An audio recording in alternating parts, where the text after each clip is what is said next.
everyone. Welcome back to the Divine Counsel Worldview Podcast. I'm your host, Mel, and welcome back. We're about to have another interview with a guest that we've had on before.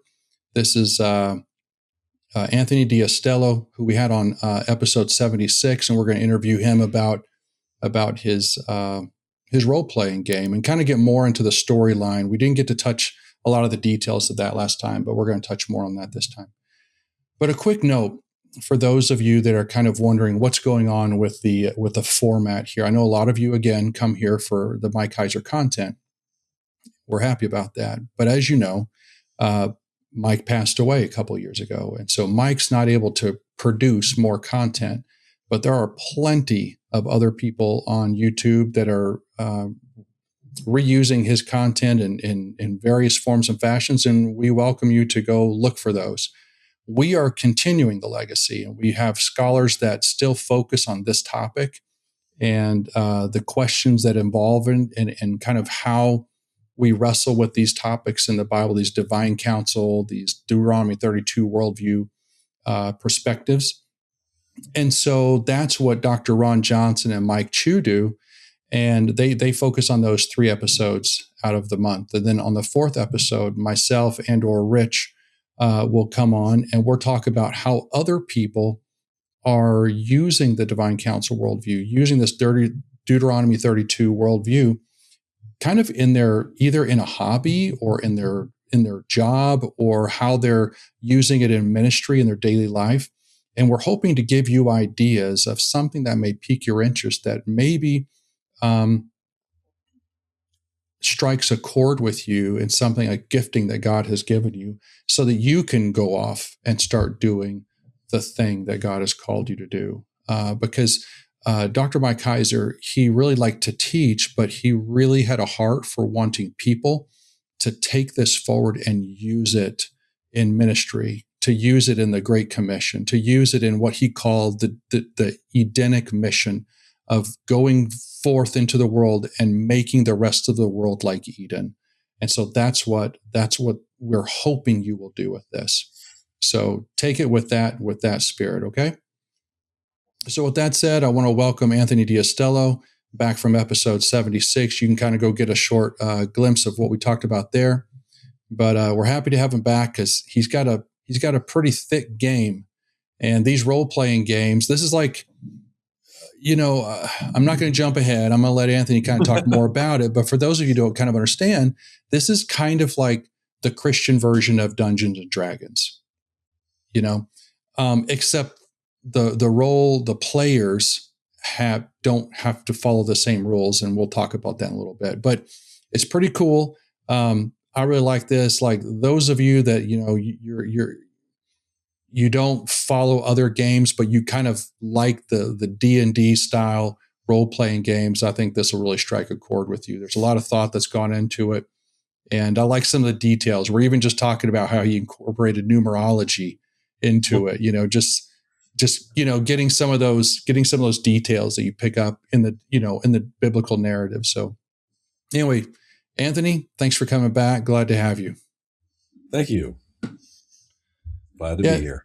Yeah. So last time, I know, we talked a little bit about it. I know we talked a lot about your huge family. We're gonna sidestep that topic. Anybody that wants to go listen to that, if you have a huge family, Anthony has a huge family too. You can go to episode 76 and listen to it. But I guess for your listeners who aren't familiar with it yet, what's kind of the premises of the game, Allies of Majesty? The volume 1's called The Chronicles, volume 1. Yeah. And how does it relate to the Divine Counsel worldview? Yeah, so let's distinguish, since you said volume 1, there's, because this is the biggest question we get is where can I buy it? What's the product? What do you have? So what we have published is, which we'll get into more, is the Allies of Majesty Chronicles. And this is volume 1 because I intended to do more. So I named it volume 1 on purpose with that dream. But it is a fiction. So it's more like if you picked up Dragonlance novels or any other. I think we might discuss there's some Christian fantasy kind of stuff out there. I know Tim Chafee did like the Noah books. And then I know that, Brian Godawa, and there's some other authors. But this is along those lines where it's fantasy. That's the fiction. And then the role-playing game is more, it's a storytelling game. So instead of reading stories, you're helping cooperatively make a story with your friends,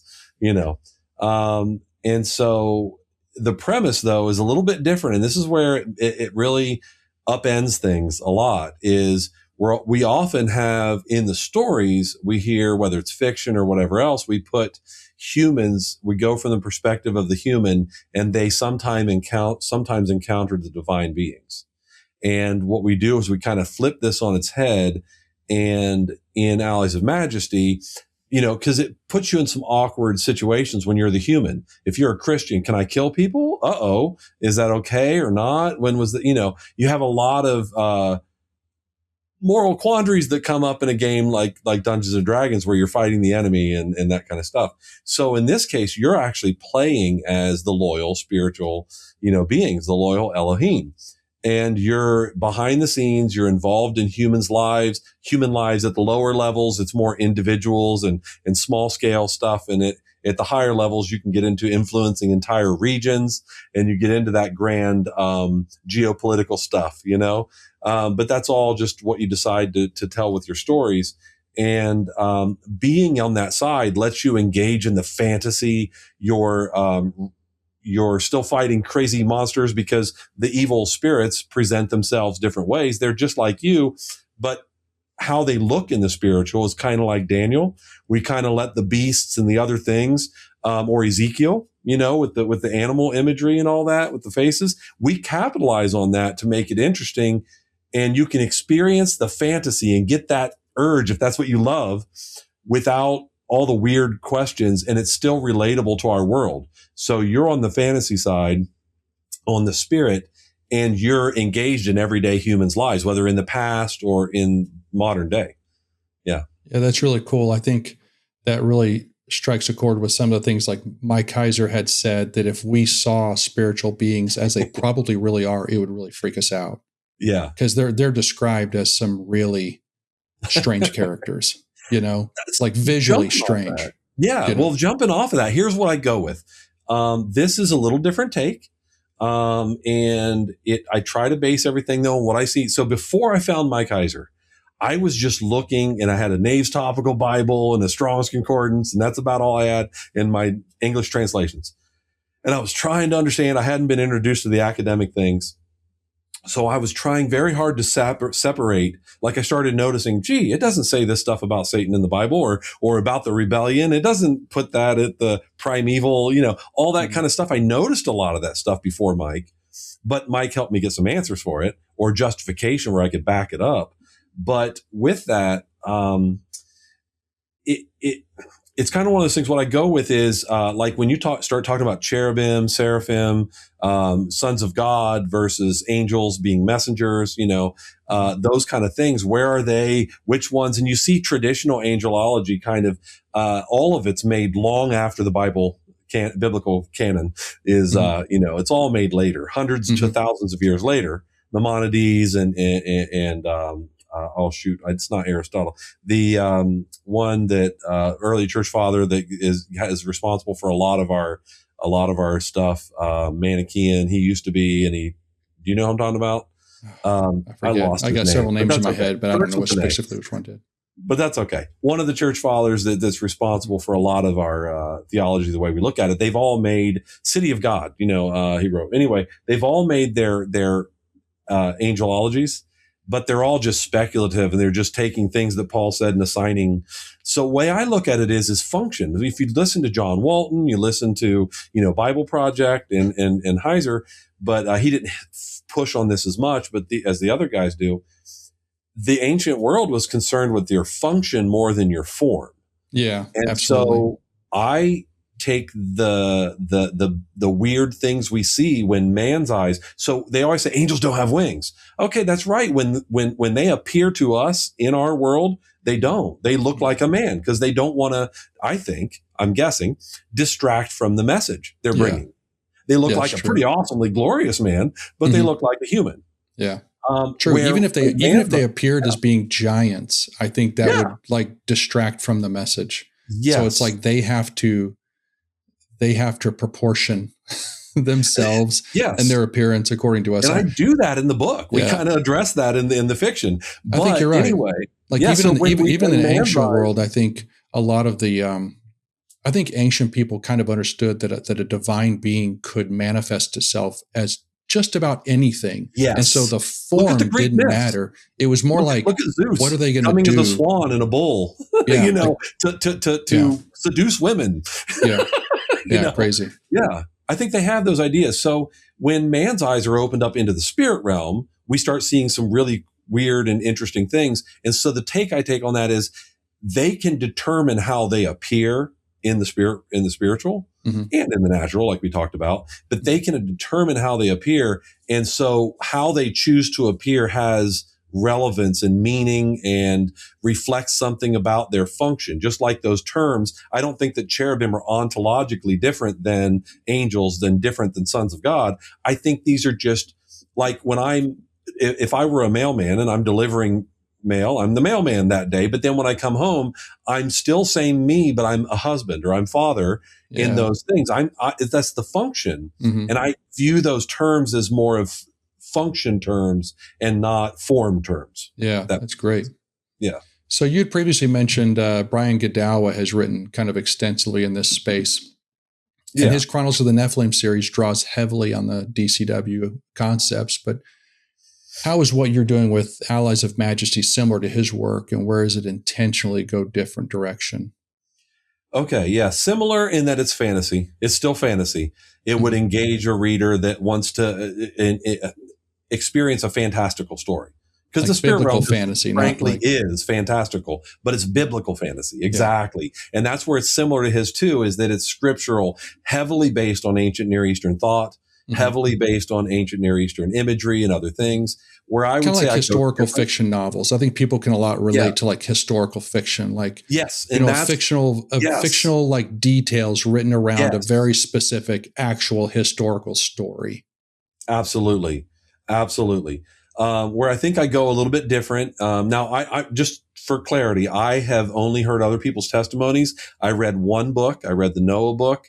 And I have not read the extent of his, but I also read about half of the collection of his appendices. Brother-in-law got it for me for Christmas, where he's talking about how the DCW research. So I read about half of that. And then I had other things I needed to get to in reading. But so I'm not basing this on an extensive knowledge of his work, but I'll say I don't go as dark as he is known to have gone, or explicit, I would say. That's some of the comments people have, is some of the scenes may be a little over the top. I try to keep it adult, just like he is. I want to make this stuff for adults, but safe for teens. I want to make it enjoyable for adults, but safe for teens. The other difference is, again, too, like I'm not going like making Leviathan and Behemoth literal and actual beasts. I know he doesn't think they were, but he does it for the story. But in my case, since my focus isn't on the humans, I don't have to do that to make it fantastical and interesting. Yeah. Since my focus, the main characters are the loyal Elohim, they can deal with, as Tim Mackey and John Collins put it, Leviathan is kind of like, for a spiritual being, kind of like a costume they put on, like it looks like Leviathan because of what that represents, what it means, the baggage it carries with it. So if they're facing Leviathan, they're facing an Elohim just like themselves, but that's wearing that visage for a reason, Yeah. So, yeah. I thought it was interesting, and I thought about it for a second while you were talking earlier in your previous response about, this is the game the player plays from the standpoint of the good guys, right? Yeah. And I thought for a second, well, some people may want to really wish that they could play from the perspective of the bad guys, but I'm going to be honest. I was thinking it's actually not that hard to be a chaos agent. No, it's like there's not a whole lot of strategy. I mean, I'm not going to take away from the intellect of the dark world. Sure. They are former sons of God. They are fallen sons of God. They are intelligent. Yeah. But I'm going to say from the human perspective, it's got to require a lot more discipline and thought to play from the role of because it's kind of like, no, there are certain rules. There's even stricter rules that I got to play by. Yes. And it makes the strategy a lot more complicated and intellectual, I would say. It does. And I'll actually say in my research for volume 2, which we may talk about, one of the books that I read, I can't get it right now without going off screen, but I'm reading some other books from missionaries and that kind of stuff. And I said this in our prior interview, and so I won't rehash it too much, but the deeper I get in, the more the imagery of beast and bestial behavior fits. And so when I see these testimony from a shaman, a former shaman, and he's talking about his life and how before they encountered Christ and his life afterwards, what these demons do is they get people living like beasts, like animals, acting like animals, behaving like animals. And I think it's appropriate that Satan in the rebel in the garden is painted as a serpent. I think it's an insult to him. I think when we have the human, kingdoms as these beasts, I think it's an insult to them too. Just reflecting we're created as imagers. We're human imagers. And then there's the divine. If you want to say divine imagers, I know there's discussion on how that works with divine beings. But regardless of where you fall on that, they and we are greater than animals. We're not beasts. And so when we can be brought to act like that, that's what happens when we lose the divine spark, when we lose contact with the divine, element, that image, we just act like animals, That's interesting. I've never heard it related to that way, but I think that's pretty appropriate. I'm going to put that rock in my shoe and walk on it for a little while, because I think that's a really good concept. So going into like the book that you've written, books, I should say, that you've written. So in volume 1, the prologue opens with essentially a contemplated, if not struggling believer named Thomas. He's a seminary student who's actively questioning his faith, asking, what are you even doing up there? Why did you choose a doubter as the reader's guide into the divine counsel worldview? What does this skepticism allow you to do theologically that a true believer couldn't? I will, the best answer I can give, and then I can say what happened from it. So I will not give myself as much credit as choosing that. And I'll say what I literally did. And this is the kind of stuff that happens with, divine inspiration in that regard. I'm not saying it's scripture level or anything, but I woke up early, middle of the night, way early in the morning, earlier than I should have. And I just wrote this prologue, and it just flowed from me. And I have another author in there that polished it and helped me, make it more, publishing quality. But the core elements are all there, and it's all there, and it's just flowed. It was God's idea. But what we found from that, to answer the question, what we found from having the doubter like that, most anthologies, that was a unique thing. Anthologies don't do that. They're just a collection usually of disassociated stories, and you just throw them into a book, and that's your anthology. And we have this story, this narrative with Thomas, and a guide that he has, an Elohim called Hirael, that's guiding him through stuff. He's sent to answer the guy's question, what are you doing, God? In his frustration. And it carries throughout the book. We'll have a few stories, and then we'll have another discussion with these two guys, and then more stories and more discussion. And so that really worked out great, because this person's like a little bit antagonistic, and he's feeling pretty upset right now with God, or disillusioned with God. And so he's not just like, oh, and if he gets taken, whether in the body or out of the body, we do not know, to heaven, to the heavens, to hear these stories, he's not like you have a solid believer, but oh wow, and it's all just glorious. But with a slightly antagonistic character, he is overwhelmed with the glory, but he still isn't sold on the message. He believes in God, but he's just, like I said, struggling. That doesn't just miraculously take away your struggles. and the intellectual struggles he has. So as we go through the stories, it really gave us an awesome venue to organically bring in questions about the material and also questions about, God's integrity and stuff like that. Yeah. Yeah. I think that's actually a brilliant concept, because I think if you did, you're right. I guess another way of putting it is if you used a person that's already like, let's say a believer, a strong believer or something, there's so many things that a person like that would take on faith and just not question. And so you get, of the whole story, you get a huge slice of this, of which they're not even asking questions, right? Because it's just assumed, oh, God is good, God's faithful, God's going to do it, right? Yeah. But if you give yourself an antagonistic player, you open up the realm of questions and possibilities. Yeah. And there's a lot to things that just aren't naturally assumed. I mean, by like a believing Christian. Yeah. You know? Yeah. And there's a lot of exposition that's needed too, because it's set in the game world. And so even just the terms like Elohim is like, people that aren't DCW, fans are going to be like, what's this going on? And why that? And why do you use that word?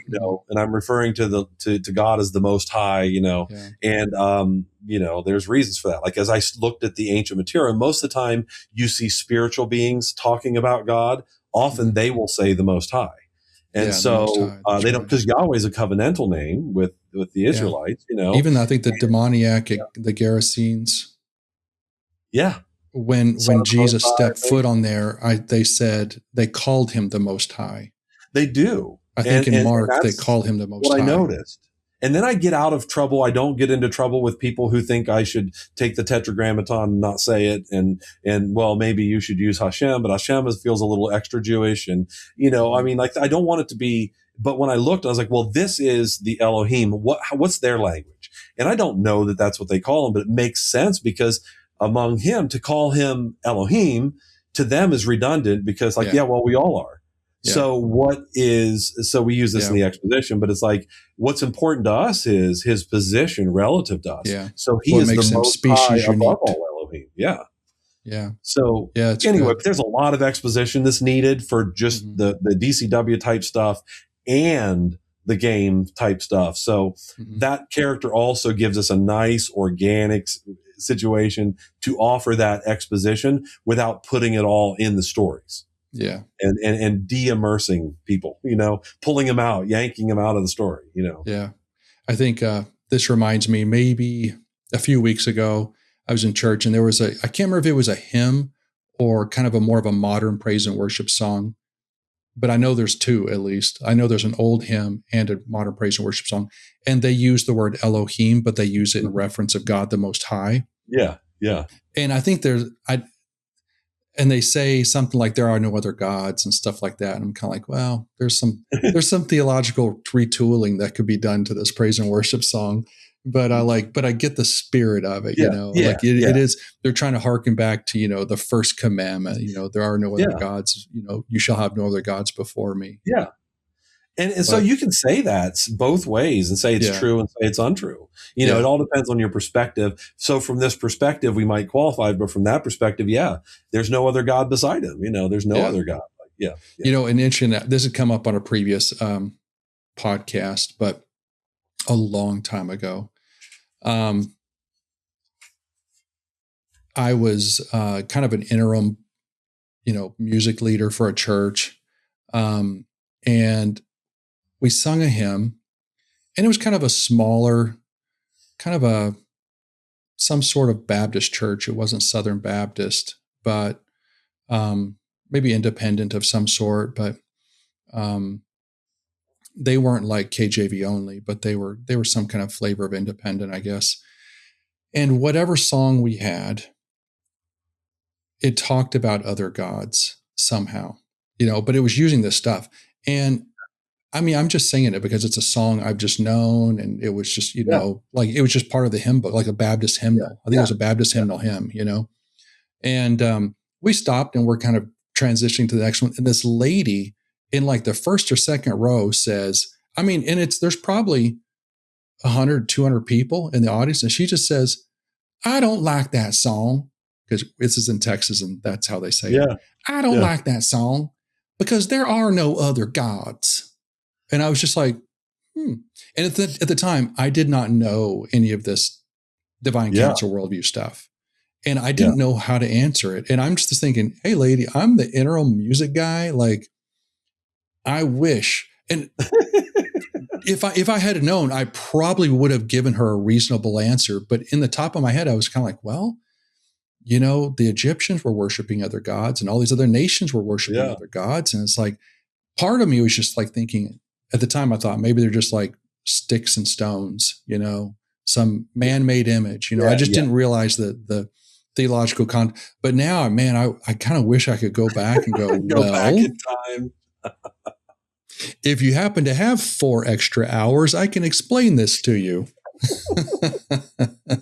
Just as a side it's like, note, no way. There's no way. That's one of the hardest things that are funniest things that studying all this academic and scholarly stuff and DCW stuff and all that has done to me is it's made it very hard for me to participate in praise and worship sometimes. Yeah. Because when you have the songs that start trying to lay stuff out and they're not well researched, I guess I'll say, it's just like, I don't believe that. No, there's sometimes I don't think there's a lot of research. I think it's just kind of like, does this word rhyme?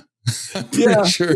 Yeah. I'm pretty sure it's like, does that's this just word a funny rhyme? thing is like, it's not all the time, but it's enough that it's hilarious. I'm like, and I won't sing that line. Okay, now let me go to the next line. Right. Oh, well. Yeah, it is. It is what it is. So let me go on to kind of move on. The book makes a deliberate move of using Elohim. This is right on topic. The book makes a deliberate move of using Elohim and Most High instead of angel and God. Yeah. And Hirael, as you talked about, actually stops to explain the distinction on the page. What theological work are those word choices doing?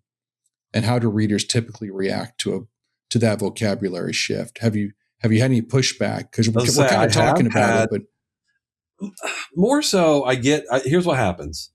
I do get pushback, not so much. I haven't had a lot of pushback from the readers of the book, but I have on the role-playing game a little bit. And in that instance, it's just more like it just, in that case, tipped the hat to somebody like, isn't God's name Elohim? Why are you doing this? Or they get into, it kind of tips the hat that I'm maybe using some Heiser stuff, and if they have they have a bone to pick with him, they're going to carry it over here, Yeah.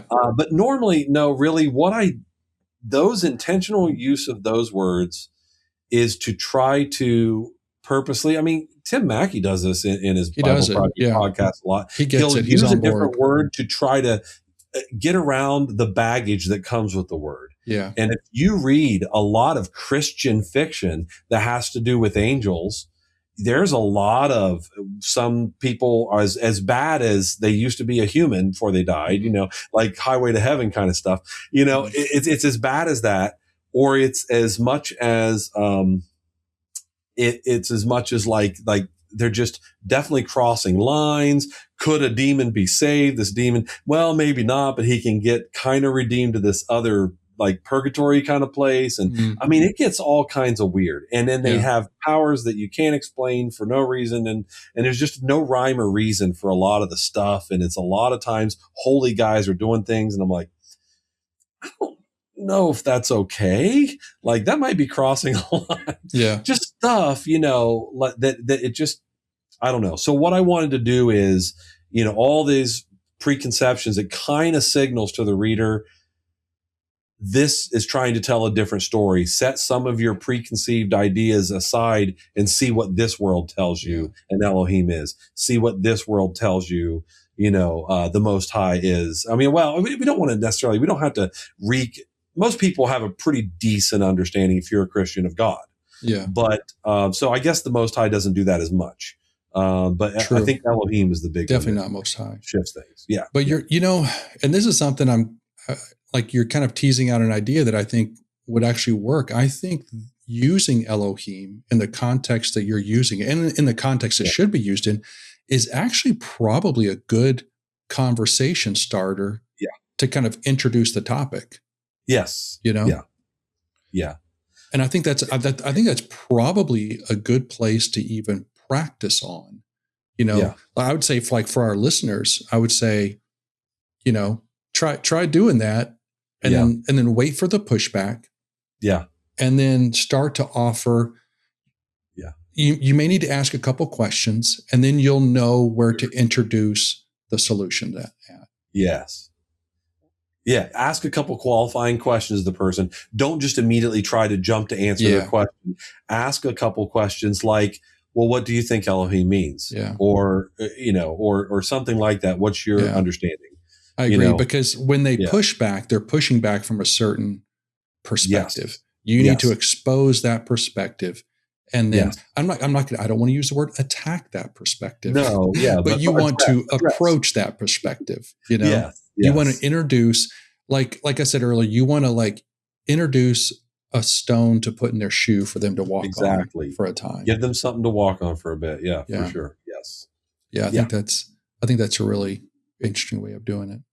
Yeah. So you've said that the Chronicles Volume 1 discusses DCW concepts more organically than say the facade or the portent that Mike Heiser, the novels that he had written. Yeah. But what does organic mean to you in this context? What's the difference between theology that lands naturally inside of your fictional story versus the theology that feels inserted as opposed to the facade or the portent? Well, yeah. So like I said, some of it is in the structure. It's a whole combination of things. Some of it's in the structure where we have asides where this, not antagonistic here, but whatever we called it with Thomas, this it was kind of a joke God gave where I'm realizing, doubting Thomas. Yeah, I did not intend that, but I did not do that on purpose. And it works. But anyway. And the guy, Merv Thomas, is the author that wrote. He's like, they're going to think I did that on purpose for my name. I'm like, no. But anyway, in those conversations, he has natural questions. Thomas does. So he has access to an Elohim that can answer those questions should he choose to. And the Elohim's trying to give information so that when Thomas goes and hears these stories that are told by Elohim to Elohim, he's getting to sit in on these stories. Mm-hmm. So a little quick premise on there, just so you understand what I'm saying.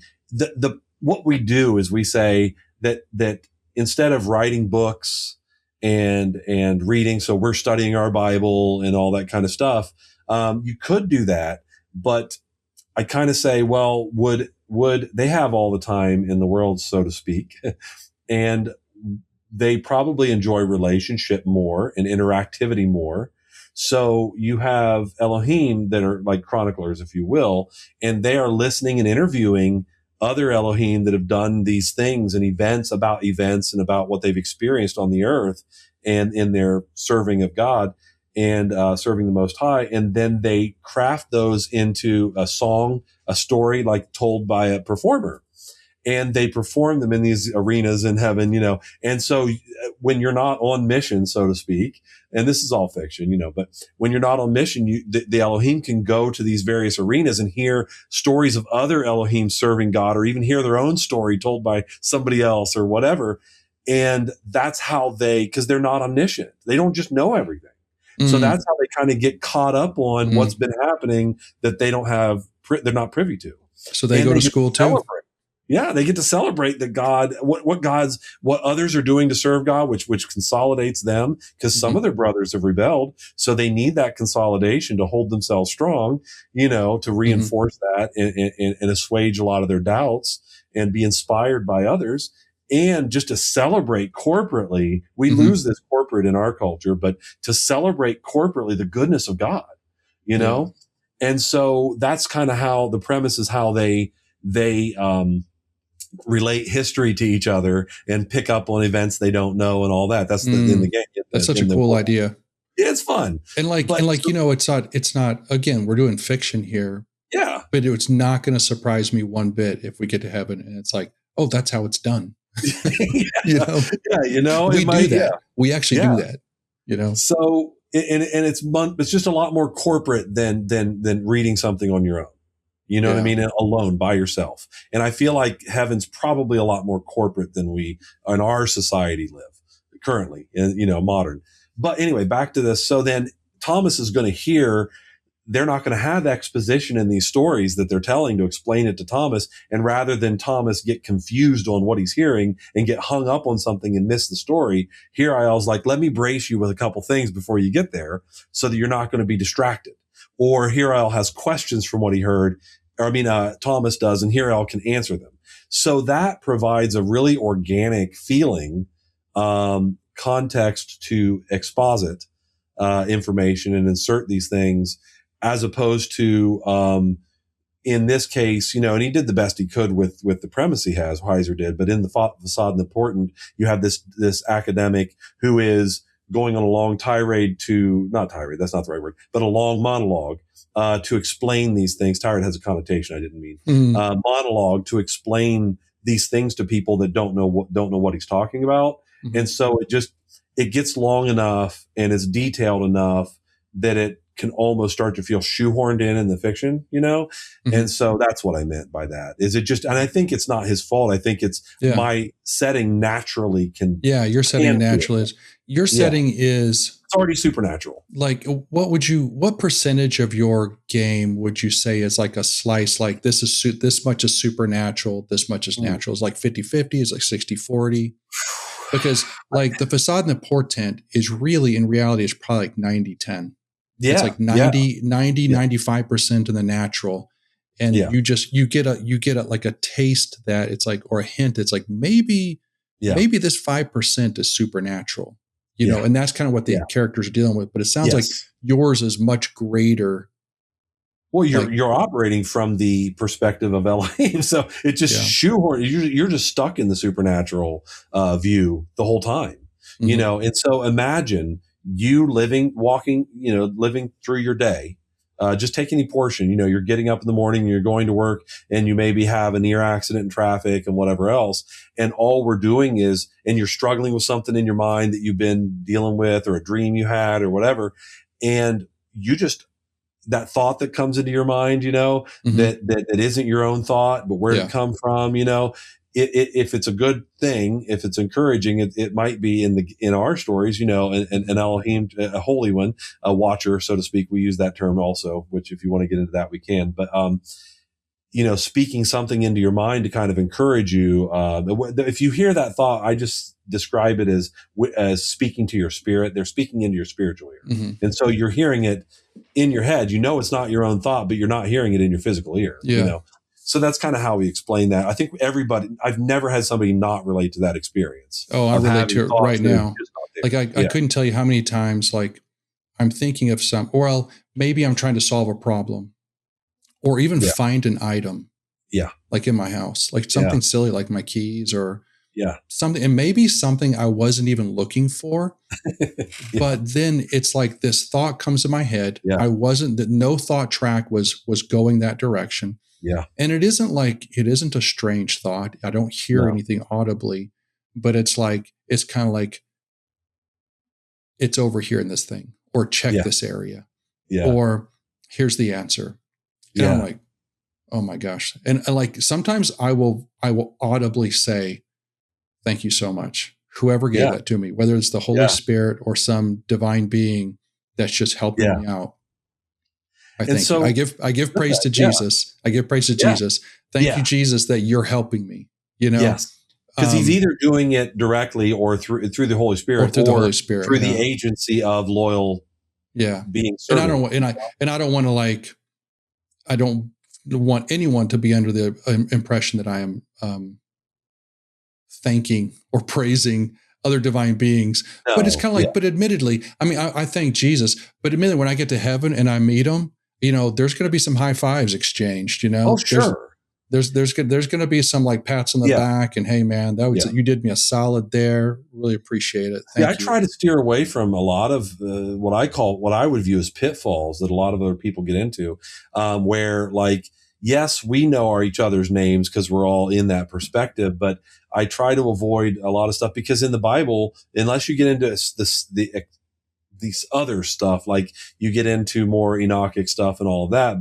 But in the biblical narrative, they really try to avoid. There's a reason we only know of Michael and Gabriel on the good side, and a being who is it his role Satan, or is it his name, or what? We don't really get much of a name for him. Lucifer's not it's a Latin word. That was certainly not his name, I don't think. And even that has a meaning, so it's like, I think there's a reason he's not named, if you will. Yeah. We're so prone to, our race is just so prone to deifying beings and elevating even biblical characters. I've had some talks with like some really good Catholic friends. Yeah. And, from the Protestant perspective, we kind of feel like to us, it looks like if you're praying to a thing, it seems like you're deifying it. They're like, no, we're not. We're just praying to they're closer to God. And from my standpoint, I'm always like, but if the Bible says I can come boldly to the throne of grace, why do I want to talk to the guy that's standing in this, standing in the corridor? Right. And it's like, that person is in heaven now and they can go, but it says I can go directly.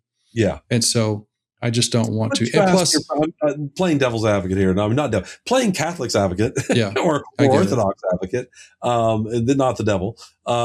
You would say that that it's like, well, you ask your friend to pray for you, Also, I get so that. They're asking somebody, but they're asking them. Yeah, I'm with you. And I get that, and I get that perspective. I absolutely get that perspective.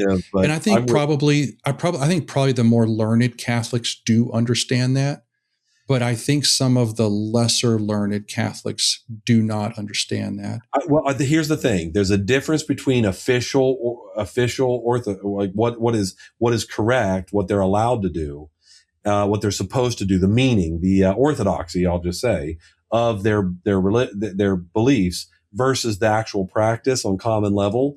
Yeah. And I've heard common level Catholics say, like directly say, I'm praying to like I'm a realtor, and they want to say they got Joseph to pray to about their house sale, Saint Joseph, Jesus is dead, right?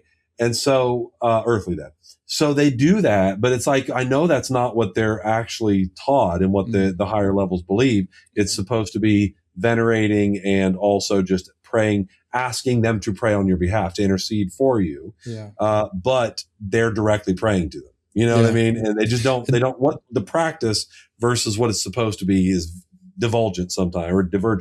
And that actually kind of like brings up an interesting point. Like, I think even your game here, I think even like Catholics could perceive the game slightly different than even Protestants could.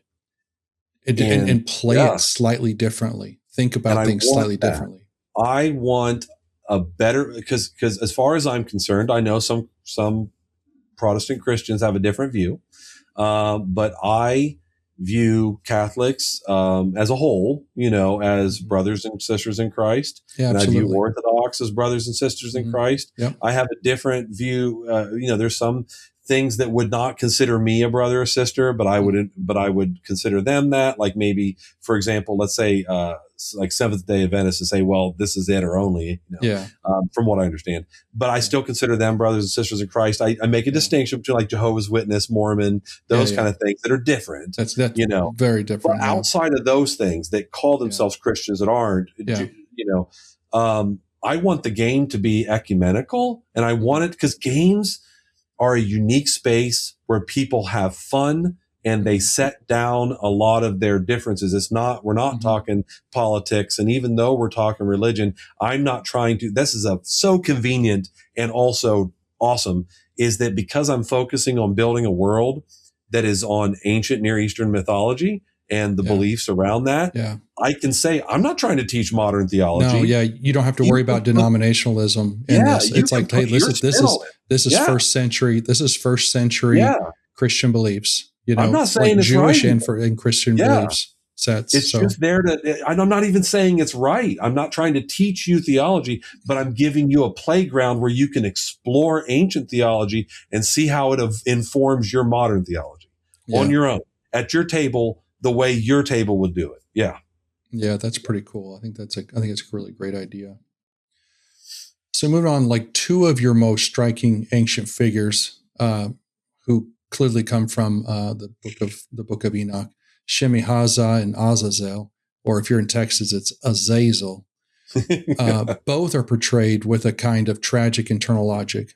Azazel, or Azazel, in particular, justifies everything he's done, teaching humans metallurgy, cosmetics, warfare, as subduing the earth, in his words, which is a direct subversion of Genesis 1:28. What does the Divine Council worldview framework make possible in writing a villain like Azazel that conventional Hollywood angelology simply doesn't? Yes. So in Hollywood, you'll have all kinds of stories, like in the movie Constantine or other times. You'll have a lot of times what they want to do, and video games do this too. They have this tendency to want to, if they're going to reference Christian, if they're not using, a lot of times what they'll do is they'll just use angels as a cosmic being and not anything to do with God and the devil and Christian, or Judeo-Christian theology. What they'll be doing is just generically the light is what they'll call it, and so you're serving the source of good or something that we don't even, it's very nebulous. So if they're not doing that and they're actually using God and all that, and the devil is on the other side and his angels or whatever, they will often want to take Gabriel or another Michael or somebody else and have them actually be the bad guy. They want to say they have some way that they secretly doubt God or that they don't like humans or whatever it is. And so, but that's because they're resorting to, how do we make this story interesting and fun, and they're not trying to make a biblically accurate thing at all.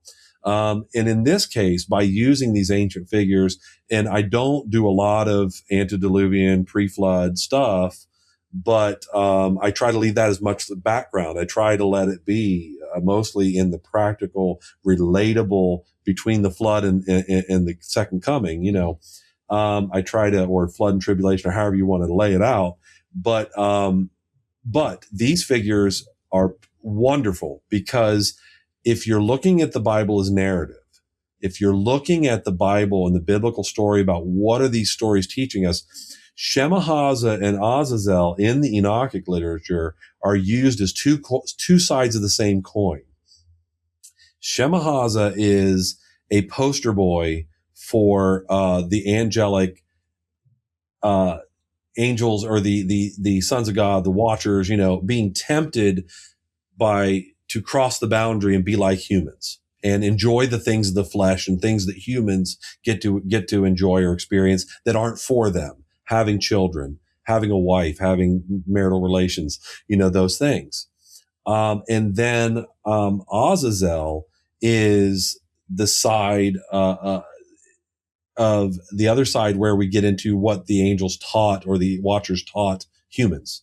What they taught them, the secret knowledge and all of that, and the basically corrupting of them. Like in Enoch, it says about Azazel, to him ascribe all sin. Like it literally makes that. That's right. And that's why even in the Old Testament, the scapegoat is sent out to him. Makes so much sense. Yeah. It makes a lot of sense. Like when you look at it, now granted, ladies, I love what you do with makeup. Yeah. I know that the Mennonites and the Amish, if any Amish are watching, I know they're not going to like necessarily, and some of the Pentecostals are not so much going to like agree for this, but it's like, I appreciate what you do with makeup, but at the same time, I get its evil usage. And it's crazy. To me, it's like, it is crazy that he taught cosmetics and warfare. That's it. Sex and murder. Those are the things those are the biggest those are the biggest sources of evil in our world. Well, like they're the sources of just about all the wars. Violence, I guess. Like our friend Carrie Griffin would say violence more than murder. That's what the Nephilim and all of that represent, is this violence. And I will add again sexual immorality in there as well, or they're the product of it. But so these two characters are wrapping up what the Enochic stuff is trying to accuse the Watchers of doing. Their sin against themselves, to defile themselves with the women and to do things that aren't for them, to have children and all this stuff. When they already had immortality, they don't need children to carry on their legacy. Then you've got, Azazel subduing the earth when that's man's job, ruling it when it's humans' job. And he's trying to rule the humans in essence, through the corruption of them. And so, but both of them justify what they're doing. Both of them justify what they're doing by trying to use God's own words, and things like that. So I really find them, those are the only stories. There's those two characters across 3 stories in the book that are inserted here and there that kind of give, they're the only stories that are told from unholy Elohim perspectives. And it's, probably they in their captivity, they've been interviewed or who knows what, to get these stories, or it's slightly fictional, even within the fiction. But point is, it's there as a warning to remind these in the book, these loyal Elohim of the ease of corruption and the ease of justifying your actions. And one of the things you find in the book is as you're role-playing angels, as you're role-playing Elohim, we're told some people are like, you should keep, you shouldn't, you're going to insult angels by doing this. We can't, we're humans. We're not going to role play them well. And I'm like, okay, here's my answer to this. And it's not everybody's going to buy it, but I think it's pretty solid, is that I'm supposed to imitate Christ every day. And as you said about the angels, on my best day, I'm going to be a poor caricature of Jesus. Yeah. I'm not going to imitate him well, but God has enough grace for me if I can imitate Christ poorly and God's cool with it, and gives me grace while I'm trying, then I can try to imitate absolutely role play angels. And I think this is like, I don't know, this is just a Debbie Downer that's saying this kind of stuff, because at the same time, like God has given us such a creative spirit, and some people they're painters, and some people are sculptors, and some people are authors, and some people are authors that are also creators of games. And it's like, if we're creating Yahtzee and Sorry and Uno, and other role-playing games like Dungeons and Dragons, or even to a lesser degree, like, I can't remember the one game. It starts with an R. It's like ruling the world or something. Anyway, it's like, why not this? It's like, take a shot at it. It's like, you're not doing evil. Yeah. You're not doing evil. It's just like, hey, listen, there's a whole lot that the Bible hasn't given us, but there's a whole lot it has. I was having a conversation with a guy I'm going to interview for the next podcast. His name is Scott. He has a podcast channel called Black Sheep, but it's like BLKSHP. Okay. And he's covering a lot of still the Divine Council Worldview, but he's doing a lot of history with it. Yeah. And him and I were having a conversation that the biblical narrative, it gives us a lot of details about certain things, and it'll define certain things, and it kind of creates an outline of a structure of a story that really isn't told. Yeah. And I gave him a picture, and maybe I'll provide it to him, because I saw this picture of a tattoo artist, and I have no tattoos, and so I don't know how I saw it. But I think God wanted me to see it. Artist in the stories of one of the book. Oh, really? Awesome.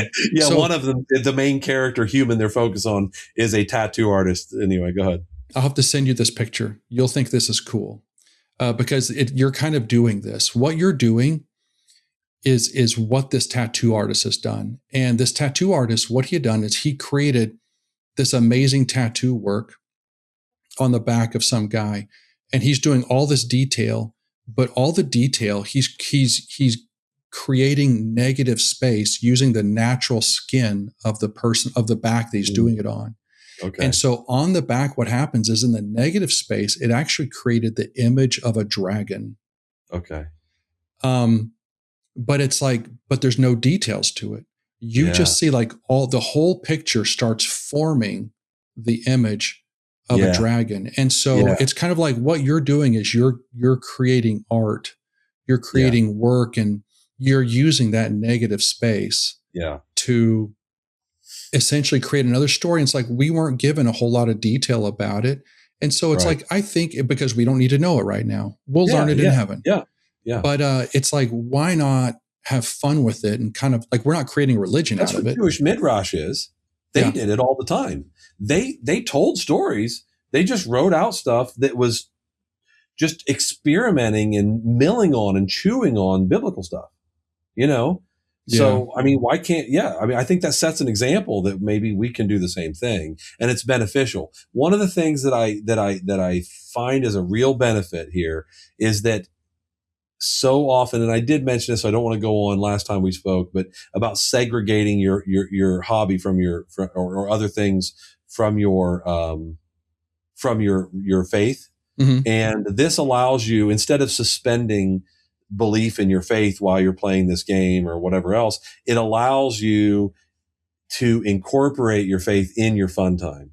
Yeah. And why not? It allows you to, it opens the door for conversations with other people. Like you said, one of my favorite anecdotes is I went up to Michigan to Jamin Bradley's church, and I had it scheduled, and these are adult men. We were going to play one game of Allies of Majesty, eat some lunch, and then play another. And we played one game of Allies of Majesty. Some of them have played before. Some of them I'm just teaching.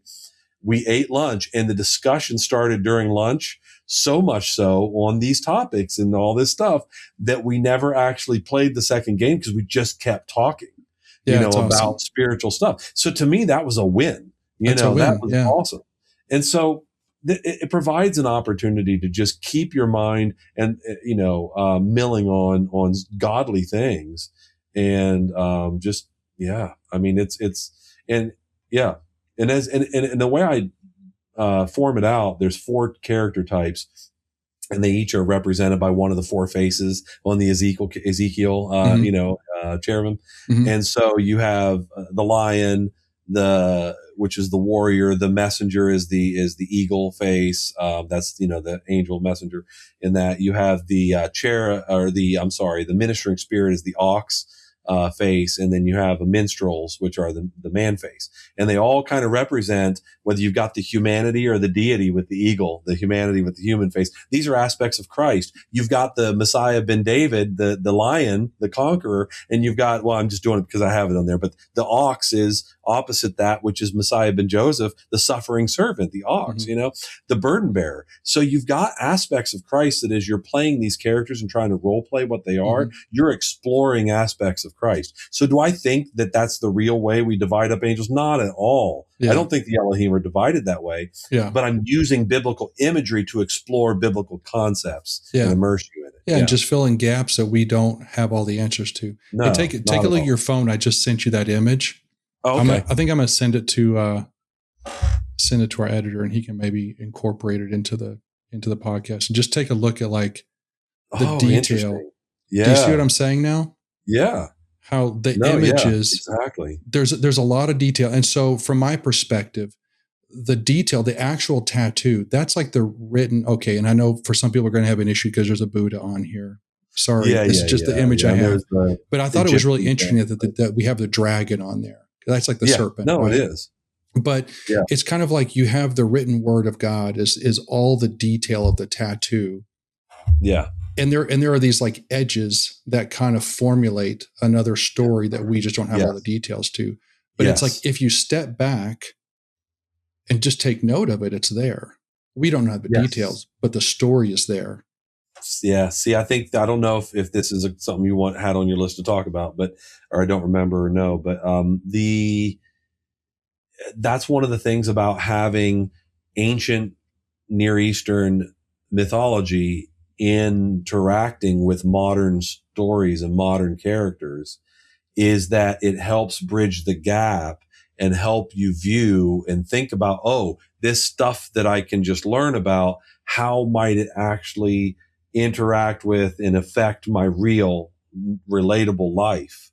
Mm-hmm. And so that's why, again, I don't spend a lot of time making stuff with the fantastical stuff with giants and all that stuff, or end times revelation stuff.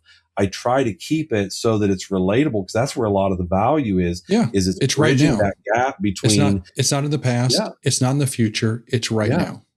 Yeah, and so we can do some stuff in Moses' time, but even Moses' time is more relatable than pre-flood. You know what I mean? That's true. So we can do all that, and it's just it's like, oh wait, this isn't just a story or beliefs I learned in Sunday school.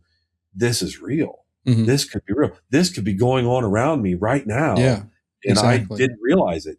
And what I find that does is it gives people strength. This is not what I find. This is what I've been told it does by participants, is that mindset gives them strength when they're going through things to realize, hey, yeah, there is, I might be being supported, or my prayers might be causing support in a way that I'm not seeing, but they're there.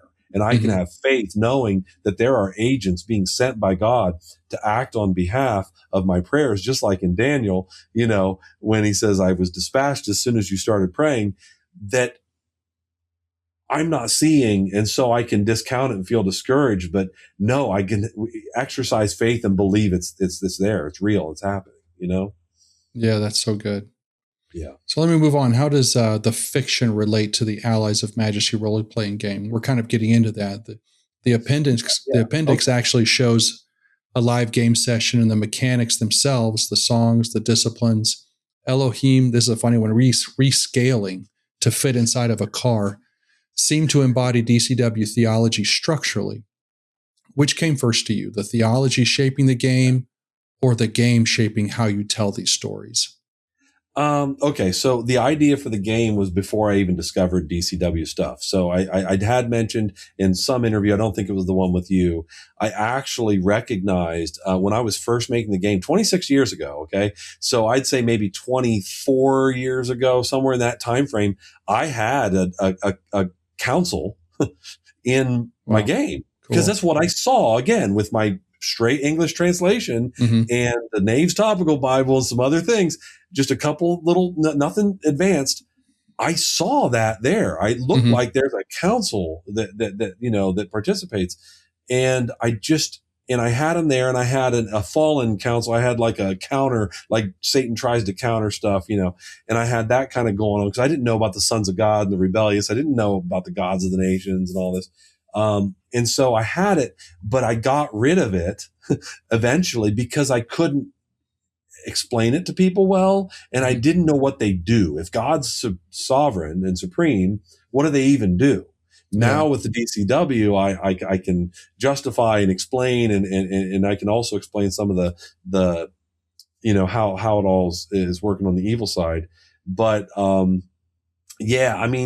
so that was a question with a few different things going on there. Let me catch that again. So that's how the theology, in order it happened, that the game came about first, and the game caused me to study theology. And because I had a burden that I didn't want it to be. There's enough fantasy, like I said, Hollywood angels and that kind of stuff.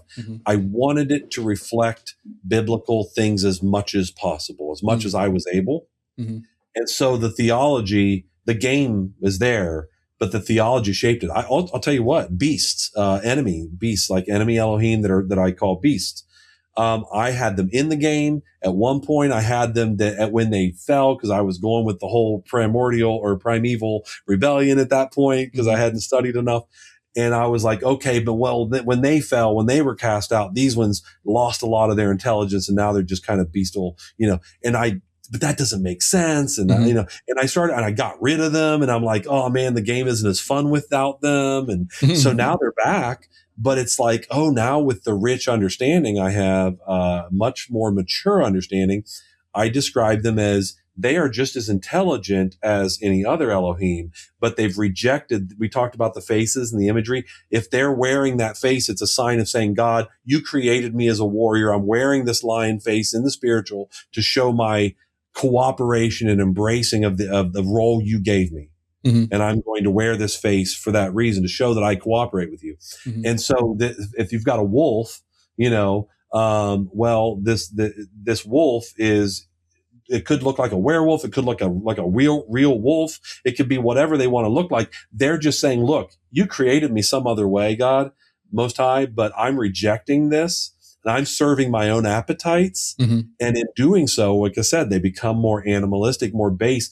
They go after they're doing what we see all through the Bible. They're doing what is right in their own eyes and doing what they desire. They're chasing their own desires.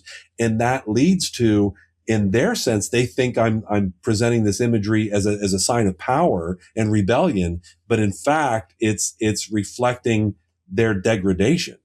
So that's way more rich than these other explanations I had 20 years ago. But all the study helped to bring that in. And so this game, the development of it, has been a journey for me in theology, journey with God, asking God. I'd ask him. I didn't just make it to honor him. I've always included him and said, God, what do you think of this? Or can you give me ideas on that? And I had to ask him, how do they fit in this world? Is it right? Should I get rid of them? Should I have them? And he led me to these answers, Yeah. And so my hope is that people, in learning the lore, like we talked kind of about Star Wars or other types of lore, that's nice, but it's not related to anything real. Maybe Tolkien has some cool stuff in the Silmarillion or C.S. Lewis, but those guys are intentional, But I want to give a lore that's going to, as you learn the nuances of it, you're learning biblical, awesome stuff, Anyway. Yeah, I think everyone, as you say, has that journey when they start really figuring this stuff out. And I think God has kind of placed a lot of people along this path even before they had it. Like for myself, since I was a child, I was fascinated with the Greek stories of the Titans, and the gods. Me too. And I remember even then as a child, and I was a churchgoer, I listened as much as I could, as much as a young kid can. Yeah. But I just remember even back then thinking, I think there's something to this. I think there's something to these stories, because it's like all of these cultures have these related stories. And I don't think these like the Romans were not idiots. The Greeks were not idiots. The Assyrians were not idiots. The Babylonians were not idiots. They built the greatest, the Egyptians, they built the greatest cultures in the world, and they weren't idiots. And they were just socially backwards, images, right? But it's like, whatever. They share some of the same stories and some of the same characters. And I even I want to say, I think it was before I was aware of Mike's content, maybe a year or two before. I was on a trip to Japan and I went to Kyoto, and I was in the shrine called the I'm going to butcher the name, so any of those of you are Japanese, Sanjusen Gendo, but it's a temple called the Temple of 1,000 Buddhas. And you walk in, and there's literally like 1,000 little, like 3-foot tall Buddhas in row, like almost in military fashion. And there's a giant Buddha in the middle. But in front of them are these they're not like Buddhas. They're very Japanese in their form, but they're all scary. They're all semi-human, semi-beast. And there's a little card in front of them that says, these are demigods. And this is the demigod of the storm. And this is the demigod of the rain. And this is the demigod of this. And I was reading through that and I was like, I bet there's something to this. I bet there's something to this, Yeah. And so even God was like putting me on this path before I even like heard of Mike Heiser, before I heard of any of this kind of stuff. And I think doing what you're doing, it kind of helps put other people on that path to like get them to ask those questions and consider those concepts and to kind of understand the biblical narrative has a lot more to it and can provide a lot more answers and is more relevant than they would assume otherwise. Yeah. That's my heart. That's my desire. That's the passion. Yeah, that's so cool. Yeah. Just to open that, just to see that spark and get people interested. But literally, this was Mike Heiser's words about it. Mm-hmm. He was interested in this. He wanted to help me. This is before COVID and then cancer, but he wanted to help me because he saw this as an avenue to get his material in front of people that wouldn't read his academic books. Wouldn't read the books, but they'll play the game. That wouldn't on their own read it. Maybe after they played, they want to read it now. And that's exactly what he saw. And it was an avenue to get people curious, get them interested, get them considering these things. Yeah. Yeah. That's great. Yeah. So do you have plans for volume 2, and will it be significantly different than volume 1? Yeah. So, volume one was the actual desire for it was to get people introduced to the game world. Because like I said, it's like, how do you challenge these guys, and how do you, what is it? It's like a whole different thing. How do you, if you're playing, imagine Lord of the Rings. If you don't know Dungeons and Dragons, think of Lord of the Rings, because that's what inspired it. So think about all the movies, if you've seen them or any of that. Mm-hmm. And that kind of a world, well, all these mortal beings that are limited by physics. And if they encounter an actual dragon or orcs or whatever, there's significance to it. Playing immortal, intangible beings, unless they choose to be tangible, is a whole different ball game. And it takes the storyteller, that's the person that runs the game for the players, that has to respond to what the players do and present the challenge to them. What's the goal? All of that. And any characters that are not their characters, that are not player characters, they have to speak for them or answer for them and all that. So there's a lot on that person. But a lot of people really enjoy that role too, because they love just facilitating. Mm-hmm. But they're like, how do I facilitate something in this world? So volume one, really a lot of when I set out to do it, it was to the short stories themselves, not the Thomas content, but the short stories themselves. Each one is kind of like gives an example of what a game session could be made. Instead of the story form, you would play it out, as your characters with the rules and all that. But it would be like what a game session could be like. But then I got the opportunity, and God directed it to put all this other content in there that was awesome.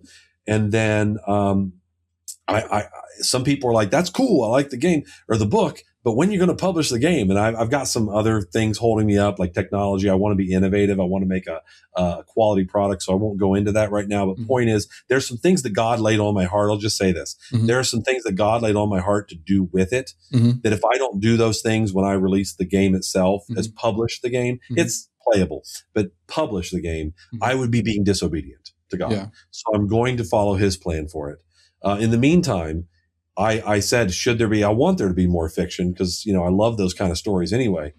And I asked God, should there be a volume 2? And I was just taking my time, seasoning. God teaches you patience. It's awesome. You use the phrase about putting something, a rock in your shoe to walk on it for a while.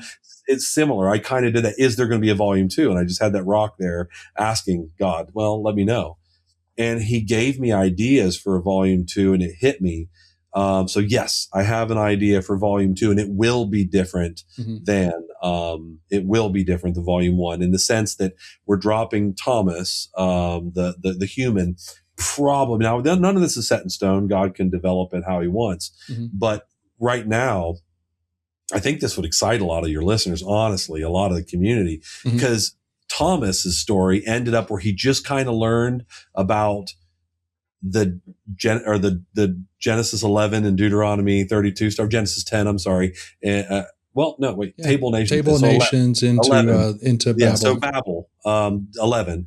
And the Deuteronomy 32 kind of stuff, and Psalm 82. He just learned about the dispersing of the nations, and how the idea that there were other spiritual beings assigned over them, lesser, assigned to watch over them, and that God knew they were going to corrupt. God knew they would be. Now, I take the angle, we don't really know if they were already. There's a lot of debate. I took the angle that it mirrors Saul, King Saul, how God gave Israelite King Saul, and Samuel said, "You're king," all the time. And he warned him, and he was the king that they were asking for. Saul's name, literally, from what I understand, means one who is asked for.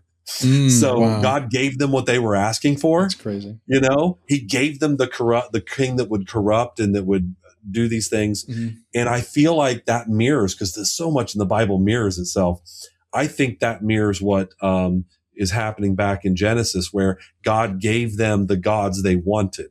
Where, like he said to Samuel, hey, they're not rejecting you. They're rejecting me as king, God said to him.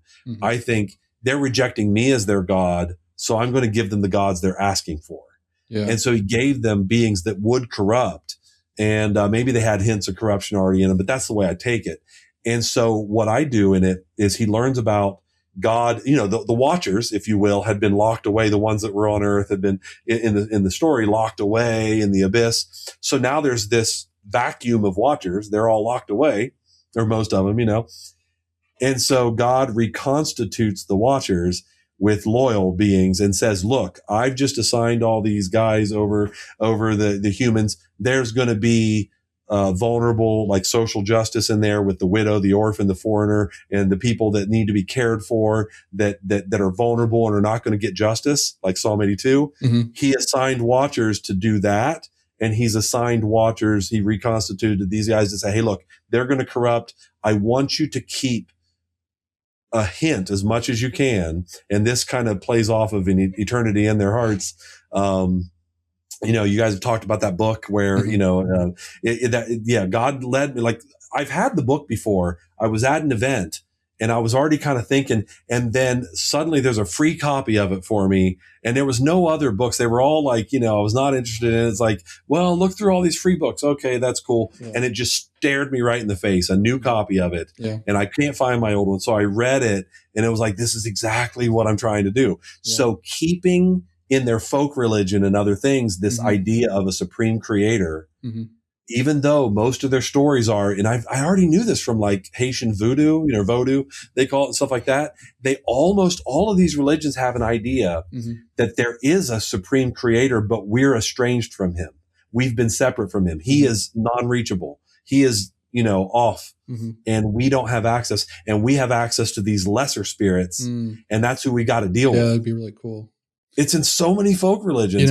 So what I want to do is have holy Elohim that are trying to keep those elements from being corrupted, so that when missionaries come, they don't know this. They don't know this, but when missionaries come at the time, and they'll find out that that when they try to start speaking, if they can connect to that and say, let me tell you about this God, for the Haitian Vodou, let me tell you about Bonji that you believe in, or let me tell you about these other, and let me tell you the truth about them. And if it's not corrupted too far, you can use that identity of God and say, let me teach you. That's a cool and so concept. Putting it now from the perspective of Elohim, and you're following these people groups. So the Bible, I'm getting passionate, but this is the thing. It's a great idea that God gave it. It's his idea. So of course I'm passionate. The Bible follows Abraham. Once the nations get scattered, boom, we're going to call Abraham out. And now from there on, it follows Abraham.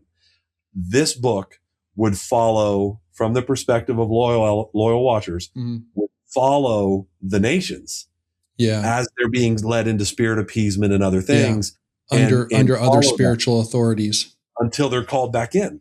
Yeah. Wow. And so I think that would be a really awesome thing, and to show that, look, all these nations, they all have a very similar story. They're all in the same boat. And I got two thoughts on this right now, because so there's one. So I have a military background. Yeah. And so this idea that you're proposing, it's good. I hadn't really thought of it before, but it makes a lot of sense. Is that, let's say, the Elohim that were assigned to Israel. Yeah. No, let me back out. I'll go back that way. The Elohim that during the time of Abraham to like Jesus that were assigned to Israel, they're kind of like what I would consider in the military, like big army, like normal army, like, your 10th Mountain, your 82nd Airborne, your 101st, like good guys, solid workers, like hard performers. They're grinding it out. But these loyal Elohim that are assigned to the other nations, like Persia, like Greece, like Rome, all these other places, these are your special forces guys. These are your behind the enemy lines. Like, these guys got to be tough. They got to be elite. They're like hidden operators.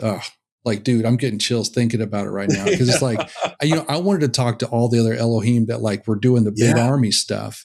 But now you've just got me excited about talking to the elite dudes. Like, I want to talk to the angelic Delta. Like, who are your angelic Delta and SEAL Team 6 operators? I want to talk to you. Like, I got to hear your stories. Like, you got to let me know how you made this happen. And so the other thing is, like, just this week, and maybe it was in preparation for this, I don't know, I'd heard my daughter sent me a clip of a pastor. He's preaching in English. I think he's in English, right? But he's Chinese, and he's telling the story of this Chinese emperor that talked about our wise men that were talked about a star that was seen, and they equated it to like God being born or something. And then later, 33 years later, apparently, the sky went dark, and the emperor of the time said, like, the man that takes away our sins has died. Something to like, but it was like, it kind of equated to the story of Jesus. Find that information. I'll see if I can find. No, that's a segue, because I want volume 2. The vision I have for it, that God's, like I said, I believe God's laying on me here, is to make it as certifiable as possible, as much based on a true story or inspired by true events. As much as I can make the true, I want to make the true. Yeah. And so we'll have some fiction. It's going to be up to you to kind of find the resources. This pastor, the pastor could have been doing some storytelling there. I'm not really sure. But he seems to be. But there's some researchers in this DCW community. So if there's people that want to research stuff and love digging into that, I need your help. All right, that sounds great. So speaking of which, where can we find? You told me earlier that you have a Discord channel for playing the game with a group. I'd have to give you a link, because you can't. I don't think with Discord, I may be wrong. You can just search the right group, and it's not like Facebook. So I can give a link to put in the show notes. Okay. And I can make it one. Usually they expire in 7 days, but I can make one that doesn't expire. Okay. Discord is, for those that don't know, it's a place where people can gather. A lot of times gamers do, where they can gather and you can discuss things, but you can also meet in voice channels and video talk, just like this and everything. Yeah. So Discord's a great place where you can join the community and find games to play remotely or get taught things about the game. If you have questions on how to play it, get coaching, all that kind of stuff. But they could basically just get on there, find a group, and like come on and live in real time video, play the game. Because like for people that don't understand, or people that like, there is no board. It's like, it's a book, it's a narrative, and you have some dice that you kind of roll, just kind of like D&D. You might have manipulatives on a table. Yeah. But if you do, if we do it, like if you and I were playing right now, we would use a format that's called a virtual tabletop. Okay. So it's just like, it's a 3D space or 2D space where we're both seeing the same website. Okay. Yeah. But people can basically, learn the game, learn the rules, learn how to play, and practice playing with other people. Yep.